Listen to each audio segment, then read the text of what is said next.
Your brain's constantly pinging noise. You want to do anything you can just to turn it off. It's saying, yesterday, yesterday, yesterday, tomorrow, tomorrow, yesterday, yesterday, work, work, work, work, girlfriend, girlfriend, girlfriend. And all this noise is just pinging all day long. You take ketamine, it's almost like taking your consciousness just out of that completely. All this noise is gone, and there's just complete and utter stillness. Ketamine is a clinical anesthetic that's probably better known as the club drug Special K. Taken at high doses, it can send users into a K-hole, an out-of-body experience that's been described as a kind of mental paralysis. But take the right dose under the right conditions, and it could be a lifesaver for patients with treatment-resistant depression. I know people who have been on the brink of suicide and done it, and it's 180 changed their lives, where next day they were like, I'm better. To treat his depression, Sean Spencer visits the ketamine clinics of Los Angeles. The first time I was in this chair, I was pretty nervous. Certainly didn't know what to expect. He's about to get his 8th IV infusion. I don't think anybody should be afraid of it. You're not getting handed pills in a club by somebody. You're going to a professional, and you're in a space that's safe. How are you doing? Ketamine is the most important breakthrough in the treatment of depression in decades. Dr. Stephen Mandel runs the clinic. We give them a very gradual infusion over 50 minutes on the first infusion, 55 minutes on subsequent infusions. Despite its reputation as a party drug, ketamine is primarily a cheap and effective painkiller that's used all around the world. Now, more and more, it's being administered off-label to treat severe cases of depression. The other antidepressants take weeks to months to have an effect. Ketamine kicks in within hours to at the most a couple of days. Are you getting enough medicine? Yeah. Most antidepressants change levels of serotonin neurotransmitters, but ketamine might alter glutamate receptors instead. While that may be the key distinction, doctors still aren't exactly sure how the treatment works. We don't know how any of these medications work on the brain.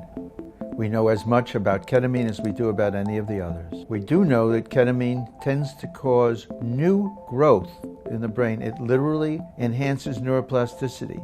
Pretty quickly, I mean, within 5 minutes, you're blasting off. When you get to the deepest part of it, you feel ultimate peace. From the outside, Spencer seems to have it all. In 2013, he co-founded a successful startup in LA's Silicon Beach tech community. But that's also around the time he suffered his first major panic attack. Seems like somebody looking at my life from the outside would think, like, what does that guy have to be depressed about? But it doesn't work like that. You have to look at your brain as almost like an operating system, and if that system crashes, it doesn't matter if you have all the comforts of life, you're still miserable. And he's not alone. According to a 2015 study, entrepreneurs are twice as likely to suffer from depression. These people really are playing a very high-risk game. He should know. Most of Dr. Mandel's patients come from the Silicon Beach tech community. You know, when somebody has a job, they may not consider the job part of who they are. Professionals, entrepreneurs, creative types are their job. If you're admitting to maybe having anxiety or being depressed, you're giving the impression that you're weak. So Spencer tried prescription meds, but up to a third of patients don't respond to traditional antidepressants. I felt like a zombie. I just thought, if this is going to be the rest of my life, like I'm out. Then he heard about the ketamine infusions. I got to a point where I just felt like I was at the end of my rope, and I didn't really have any other options. It works on people that nothing else has worked on to help them with their depression. But not all physicians are sold on the treatment. The main critique is that it's been rolled out into clinical usage too soon. There's so much about the drug that we don't know in terms of how to use it, who responds to it, what the long-term consequences of taking the drug might be. And the treatment still isn't FDA approved, which means many insurance carriers won't cover the cost.